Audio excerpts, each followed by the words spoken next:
출애굽기 3장을 중심으로 해서 소명에 대한 말씀을 함께 나누고자 합니다. 소명, 좀 어려운 단어인데요, 영어로 표현하면 calling 또는 vocation 이렇게 표현합니다. 왕이 불러주었다, 왕의 부르심, royal sermon이라 이렇게만 표현하고, 보통 the call 또는 calling 이러면 하나님께서 우리를 부르신 부름을 이야기합니다. 하나님께서 부르심이라고 말할 때 가장 떠올리는 게 뭔가 하면, 신학교 입학시험 보러 가면 너 하나님께서 확실히 신학교로 불렀냐? 전도사로, 목사로, 선교사로 불렀냐? 하나님의 부르심, 소명을 확실히 체크하고 입학 허가하게 됩니다. 근데 대부분의 신학교 입학하는, 신학대학 입학하는 분들이 하나님의 부르심이 있어 왔다고 이야기합니다. 근데 결국은 졸업도 못한 채 또는 졸업을 하고 난 뒤에라도 소위 하나님의 부르심이라고 했던 그 자리가 아니라고 떠나는 사람들이 의외로 많이 있습니다. 쉽게 말씀드리면 하나님께서 부르시지도 않았는데 부른 것으로 내가 착각하는 경우가 많다는 겁니다. 이것은 목사, 선교사만 그런 것이 아니라 일반인들도 다 마찬가지입니다. 예를 들면 하나님께서 나를 교사로 부르셨는가? 하나님께서 나를 의사로 부르셨는가? 하나님께서 나를 법관으로 부르셨는가? 하나님께서 나를 정말 지금 이 자리에 있는 내 직업의 자리로 부르셨는가? 종교개혁자들 가운데 존 칼빈이라든지 마르틴 루터 같은 사람들은 소위 칼빈의 책 가운데 직업과 소명이라는 책 가운데서 하나님께서 나를 부르신 그 자리에서 내가 일을 해야 된다는 것이죠.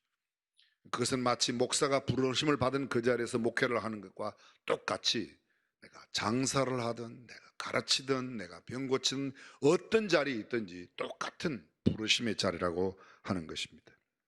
의사로의 부르심만 부르심이 아니라 법관으로서, 교수로서, 미화원으로서 어떤 자리든지, 농업이든 어업이든 축산업이든 어떤 자리에 무슨 일을 하든지 하나님께서 참으로 부르셨다는 소명의식을 갖고 일하는 것이 무엇보다 중요하다고 말씀드릴 수 있습니다.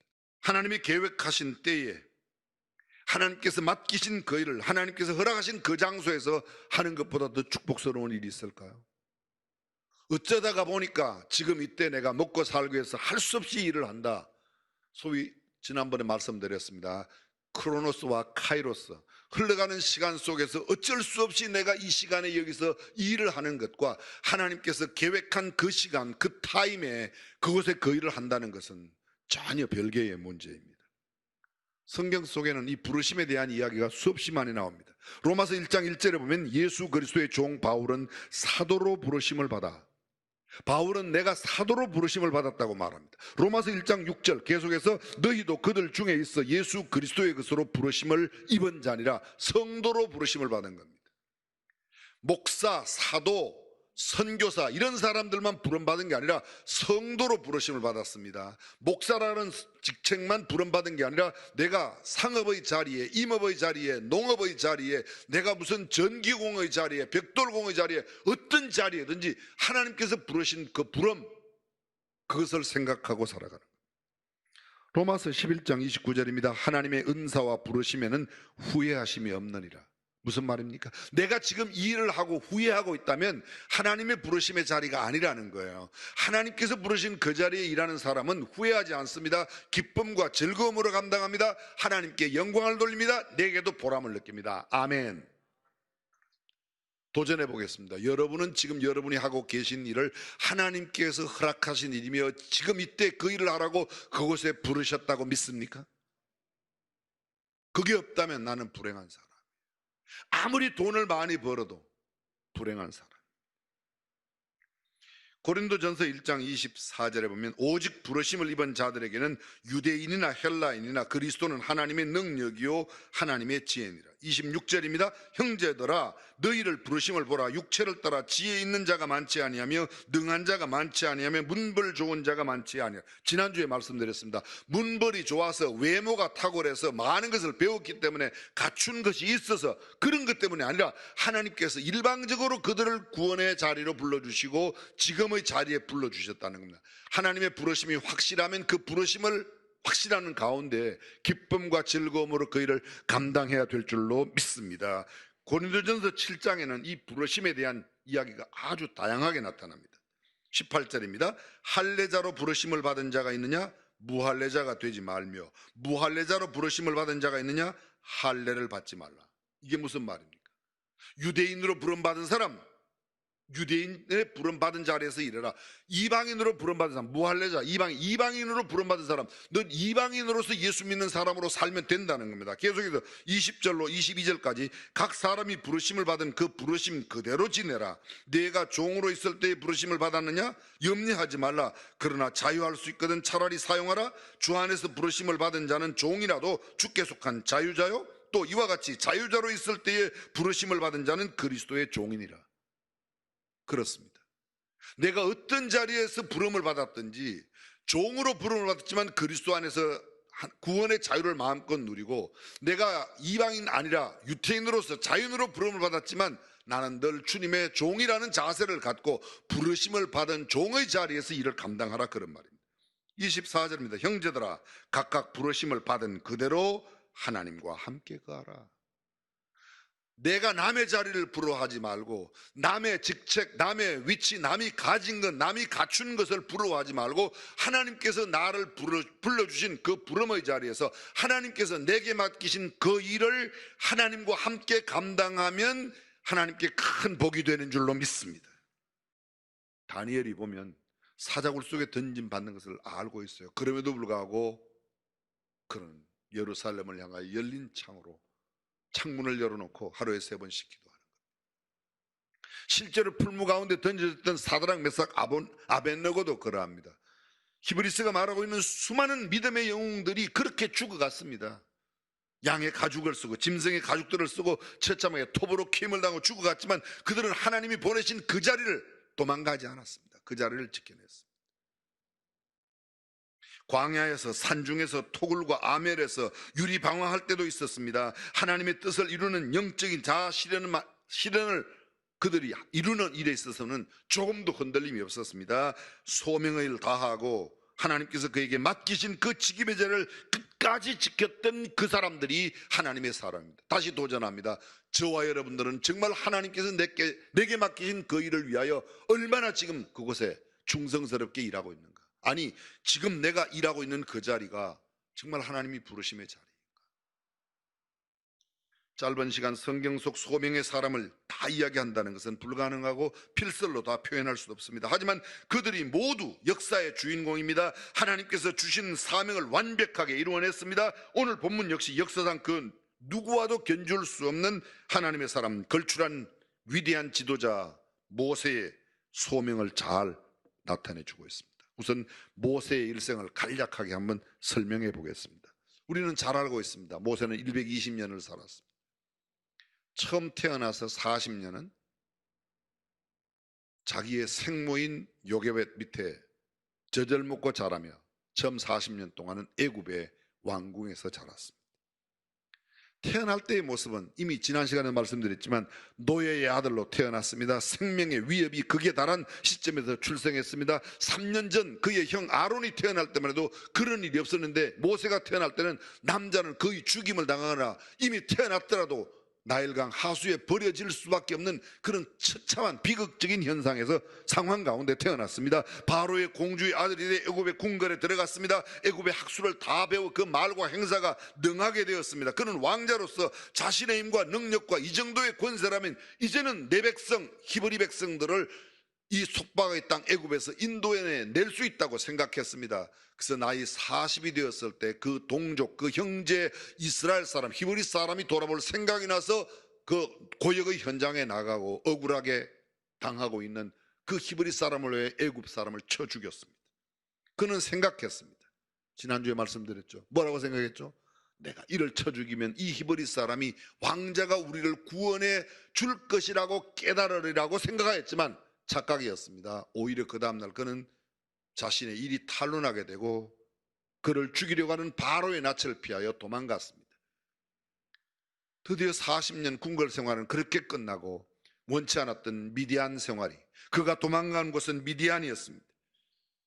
마침 우물 곁에 있는데 우물 곁에 물을 먹이러 온 이드로의 딸들 7명을 만나게 되죠. 함께 물을 먹이고 그 집으로 갔어요. 모든 절차를 생각하고. 그리고 그 7명의 딸 가운데 십보라라고 하는 딸을 아내로 맞이하게 됩니다. 그러면서 그는 그의 장인 이드로의 양을 치죠. 양을 치며 그의 결혼 생활 가운데 아들이 태어났습니다.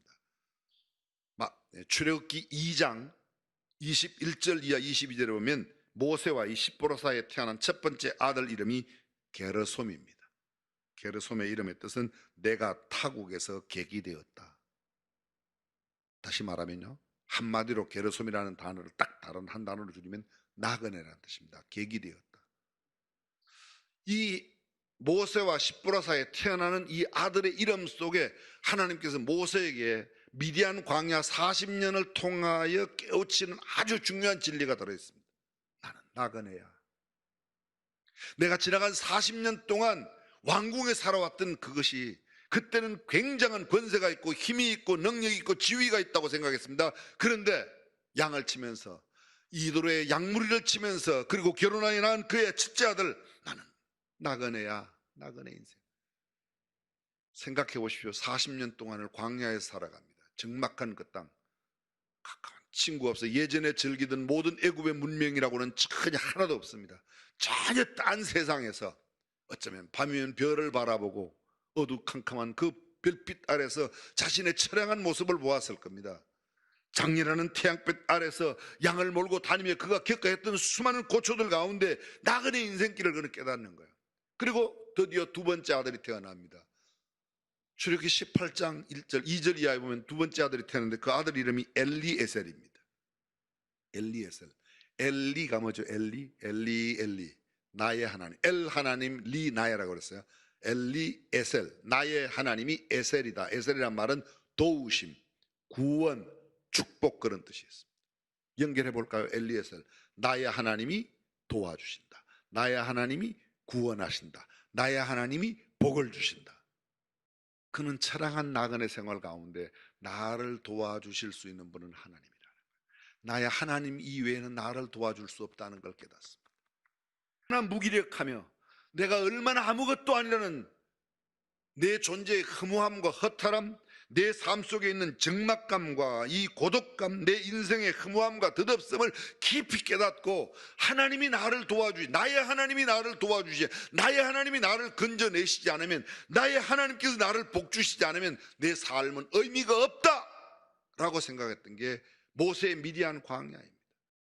모세가 이 광야 40년 동안 40살에서 80살이 되기까지 이 40년 동안 내가 얼마나 허무한 인생, 덧없는 인생, 나그네 인생길을 살고 있는가. 하나님이 나를 도와주시지 않으면 하나님 이외에는 의지할 분이 없고 하나님 이외에는 신뢰할 수 있는 분이 없고 나는 하나님 앞에 아무것도 아니다. 다른 말로 좀 표현하면 난 하나님 앞에 완전히 항복했습니다. 하나님이 나와 함께 하지 않으면 나는 아무것도 아닙니다. 이걸 배우는 겁니다. 그래서 80세가 되었습니다. 오늘 출애굽기 3장 본문 전후에서는 이 미디안 40년 광야 생활 이후에 80세로부터 120세까지의 모세의 소명, 사명을 이루어가는 그 첫 출발이 바로 그것입니다. 미디안 광야 가기 전 40년은 그는 왕자로서 왕권과 정치에 굉장한 힘이 있는, 지위가 있는, 명성이 있는, 이 정도면 내 백성을 구원해낼 수 있겠다고 스스로 생각했던 그가 양치기 40년, 미디안 광야 40년 동안에서 나는 아무것도 아닌 존재이며 처절히 고독하고 아주 적막한 자기 일생의 허무함과 덧없은 하나님이 나와 함께 하지 않으면 나는 아무것도 아니라는 사실을 깨닫습니다. 그리고 드디어 어떤 날 그는 호렙산 기슭에서 장인 이드로의 양무리를 이끌고 호렙산으로 갑니다. 근데 이 호렙산 앞에 놀라운 수식어가 있어요. 지난번에 말씀드렸어요. 하나님의 산 호렙의 이름에, 광야 서편으로가 하나님의 산 호렙의 이름에 하나님의 산 호렙으로 갔습니다. 양치기 모세가 하나님의 산 호렙에 이르렀습니다. 그렇습니다. 소명의 자리에서 완전한 소명을 이루어갈 수 있는 삶의 첫 번째가 바로 이 대목입니다. 하나님의 산의 경험이 있는가? 하나님을 만난 경험이 있는가? 하나님의 산 호렙의 경험이 있는가? 저는 이렇게 도전합니다. 여러분은 여러분 자신에게 호렙이 있습니까? 호렙의 경험이 있습니까? 언제 호렙을 경험하셨습니까? 언제 여러분이 하나님을 만났습니까? 내가 하나님을 만난 지난 경험이 없는 내 삶은 내 사명과 전혀 상관없는 삶을 살고 있는지도 몰라요. 내 뜻을 이루기 위해서 돈 벌 수 있다니까, 남들이 이야기하니까, 남들이 부러워하니까, 사람들이 좋아하니까, 어쩌면 내가 그걸 즐겨하니까 했는지도 몰라요. 하나님께서 나를 만나준 이 하나님의 산 호렙산에 대한 성경의 이야기가 아주 여러 곳에 나타납니다. 출애굽기 3장 1절, 모세가 그 장인 미디안 제사장 이드로의 양무리를 치더니 그 무리를 광야 서편으로 인도하여 하나님의 산 호렙에 이르매, 어디에 이르매? 하나님의 산 호렙에 이르렀습니다. 출애굽기 3장 12절, 하나님이 가라사대 내가 정녕 너와 함께 있으리라. 내가 백성을 애굽에서 인도하여 낸 후에 너희가 이 산에서 하나님을 섬기리니, 그가 만났던 그 산에서, 오늘 본문입니다. 12절, 이 산에서 너희들이 나를 섬기게 될 거야. 출애굽기 4장 27절입니다. 여호와께서 아론에게 이르시되 광야에 가서 모세를 맞으라 하시매 그가 가서 하나님의 산에서 내려오는 모세를 만나 그에게 입을 맞췄다고 말합니다. 출애굽기 18장 5절, 모세의 장인 이드로가 모세의 아들들과 그 아내로 더불어 광야에 들어와 모세에게 이르니 곧 모세가 하나님의 산에 친 곳이라. 하나님의 산에, 이 출애굽기 18장은 벌써 광야에서 많이 나왔습니다. 애굽에서 나와가고 광야를 많이 지나서 르비딤 골짜기의 싸움을 지났습니다. 17장에요. 거기에서 르비딤에서 물을 갖다가 물이 없을 때 반석을 쳐서 물이 내는 경험을 지났습니다. 근데 그 르비딤 골짜기가 있는 그 산이 뭐라고 말합니까? 하나님의 산이라고 말합니다. 출애굽기 19장 3절, 모세가 하나님 앞에 올라가니 여호와께서 산에서 그를 불러 가라사대, 여호와께서 산에서 그를 불러서 이르십니다. 그리고 출애굽기 19장 바로 이 구절 뒤에 뭐예요? 십계명을 받는 이야기예요. 모세가 하나님의 산에서, 출애굽기 24장입니다. 모세가 그 종자 여호수아와 함께 일어나 하나님의 산으로 올라가며, 모세는 이 하나님의 산 호렙과 계속 연결된 일을 하고 있습니다. 여러분이 잘 알고 계시는 하나님의 사람 엘리야를 기억하십니까? 엘리야가 하나님의 산 호렙에 이르매, 그 엘리야, 그 시내 산을 똑같은 산인데 한쪽을 호렙이라고 부르고 한쪽에서는 시내라고 부르는 거예요. 갈릴리 지방에서는 갈릴리 호수라 부르고 디베리아 지방에서는 디베리아 바다라고 부르는 거예요. 똑같은 호수를 그렇게 부르는 겁니다. 호렙산, 시내산 같은 산입니다. 열왕기상 19장 8절, 이에 일어나 먹고 마시고 그 식물의 힘을 의지하여 40주 40야를 행하여 하나님의 산 호렙에 이르니라. 엘리야가 아합을 피하여 도망갈 때 하나님의 산으로 갔습니다. 시편 48편 1절입니다. 여호와는 광대하시니 우리 하나님의 성 거룩한 산에서 극진히 찬송하리로다. 하나님의 산의 경험이, 소명을 이루는 삶, 하나님께서 부르신 그 자리에서 맡기신 그 일을 감당하는 것은 하나님과의 만남을 통하여 직접 그 일을, 나는 누가 시켜서 일을 했다, 아닙니다. 하나님께서 내게 맡기신 일이 이 일이기에, 하나님께서 맡기신 때가 지금이기에, 하나님께서 맡기신 바로 그 일을 지금 내가 한다고 해야 됩니다. 두 번째, 하나님과의 만남에서 하나님과의 대화를 하고 쓰임받는 모든 자, 하나님을 만난 자라고 이야기했습니다. 두 번째가 뭔가 하면 하나님께서 그에게 맡기신 사명이 있다는 겁니다. 오늘 본문 10절을 보십시오. 이제 내가 너를 바로에게 보내어 너로 내 백성 이스라엘 자손을 애굽에서 인도하여 내게 하리라. 하나님께서 모세에게 맡기신 일, 40년 전에는 자기가 하려고 그랬습니다. 내 백성을 내가 인도해내야지, 히브리 백성을 내 힘으로 인도해내야지, 아마 히브리 백성들이 이 모습을 보면 깨달을 거야. 근데 하나님은 그때 사용하지 않았습니다. 철저하게 나는 아무것도 아닙니다, 나는 나그네입니다, 하나님이 아니면 나는 아무것도 할 수 없습니다 라고 말할 때 하나님께서 모세야 너 이제 가라고 말씀합니다. 내가 나서면 되지 않아요. 하나님께서 나에게 그 일을 맡기실 때 하나님께서 그 맡기신 그 일을 하나님의 때에 해야 될 줄로 믿습니다. 40년 전, 그는 크로노스예요. 지금 40년 후 모세의 나이가 80이 되었을 때는 카이로스예요. 하나님께서 약속하신 때, 하나님께서 예정하시고 계획하신 때가 바로 그때이기 때문에 그렇습니다. 모세가 가라고 그랬더니요, 40년 전하고 완전히 달라요. 40년 전에는 시키지도 않았는데 지가 나가려고 그랬어요. 근데 지금은 가라고 그랬더니 오늘 본문 다음 바로 나오는 구절이 뭡니까? 13절에 보면요, 하나님, 내가 누구간데 바로에게 가겠습니까? Who am I? 내가 누구입니까? 나 못 갑니다. 그 말 속에는 뭐예요? 나 40년 전에 사람 죽인 살인자 아닙니까? 그리고 거기서도 도망 나왔습니다. 지금도 바로에게 돌아가면 바로가 나를 죽일 겁니다. 바로는 사람 이름이 아니에요. 왕위 이름이 바로야. 왕위 이름이 바로야. 내가 누구 간데 가겠습니까? 40년 전에는 이렇게 했어요. 내가 누구 간데 이 백성을 못 인도해내. 지금은요, 내가 누구 간데 가겠습니까? 똑같은 내가 누구 간데인데 전혀 다르다는 거예요. 두 번째 또 예요. 하나님께서 보내셨다고 그러라. 그럼 하나님의 이름이 뭐냐고 물으면 제가 뭐라고 대답할까요? 그때 하나님께서 뭐야? 나는 스스로 있는 자, I am that I am. 나는 스스로 있는 자라고 그래라. 세 번째 또 이야기입니다. 우리 지난주에 이거 살폈습니다. 나는 입이 뻣뻣하고 혀가 둔하여 말을 못합니다. 야, 입을 지은 자가 누구냐? 벙어리 되게 하고 듣지 못하게 하고 말하게 하는 거 그거 누가 하는 거야? 다 내가 하는 것 아니냐? 내가 너하고 함께 할 거야. 그 다음 뭐라고 말씀하세요? 너 말 잘하는, 너 말 못한다고? 아니요, 말 못하지 않았어요. 누가 모세가 말더듬이었다고 그럽니까? 성경에 어디 나오는데 그런 거 없어요. 말과 행사가 능하더라. 그게 애굽의 학술을 다 배워. 모세가 애굽의 말과 행사가 능한 사람이었습니다. 그런데 그는 이제 이렇게 말하는 겁니다. 나이 80일 때 하나님 나 못해. 나 말도 못합니다. 또 한 가지 핑계 더 하죠. 네 번째 핑계가 뭐죠? 지난주에 하나님 보낼 만한 자를 보내세요.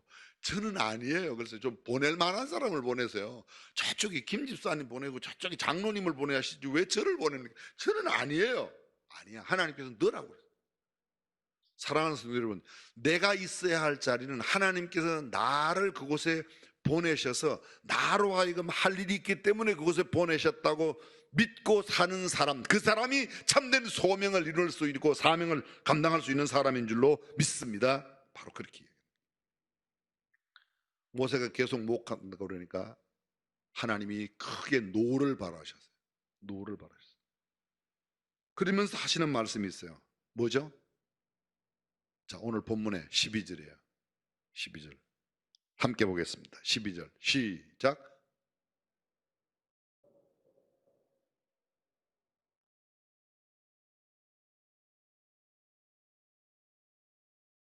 한마디로 뭐죠? 내가 너와 함께 할 거야. 내가 너와 함께 할 거야. 사랑하는 성도 여러분, 힘들고 어려워도 내가 지금 하고 있는 이 자리가 하나님께서 허락하신 자리라고 믿으면 하나님께서 함께하여 주실 줄로 믿습니다. 그걸 신뢰합니다. 내가 똑똑하고 잘나서 내 능력으로 내가 힘이 있어서 내가 지혜로워서 내가 무슨 경험이 많아서 그렇게 내 힘으로 내 능력으로 되는 게 아니라 하나님이 나와 함께 하시기 때문에 할 수 있는 줄로 믿습니다. 그래야 소명을 이룰 수 있어요. 오히려 지금 모세의 나이가 80입니다. 40년 전에는 오히려 훨씬 더 젊었습니다. 모세의 나이가 120살까지 눈이 흐리지 않고 강건하였더라도 그가 80살보다는 40살이 훨씬 더 강건했을 겁니다. 그런데 그러한 그때 내가 할 수 있다고 말했던 그때 하나님은 그를 사용하지 않으셨습니다. 오히려 지금 이제는 내가 너와 함께 할 거야. 너 두려워 말고 담대하게 바로 앞에 가서 내 백성 이스라엘을 인도하여 내어 이 산에서 나를 예배하라고 이야기합니다. 끝까지 하나만 더 붙이겠습니다. 4장 20절에 보면 모세가 바로 앞에 갈 때 그 손에 하나님의 지팡이 그 전에 그가 짚고 있던 지팡이에요. 근데 하나님의 지팡이를 짚고 있었습니다. 이 하나님의 지팡이, 능력의 지팡이. 그게 던졌을 때 뱀이 되었고 다시 잡을 때 이스라엘 술객들이 뱀을 만들어서 막 요술을 부릴 때 재앙에 모세가 던진 그 지팡이의 뱀이 그들 뱀을 다 잡아먹지 않습니까? 세상의 뱀을 두려워하지 마십시오. 하나님의 능력의 지팡이가 우리와 함께하면 세상의 그 어떤 위험한 일들도 어떤 세상의 권세도 어떤 능력도 능히 우리가 이겨낼 수 있는 줄로 믿습니다. 하나님께서 허락하신 그 자리에 그 일을 잘 감당하는 저와 여러분이 되시기를 주님의 이름으로 축원합니다.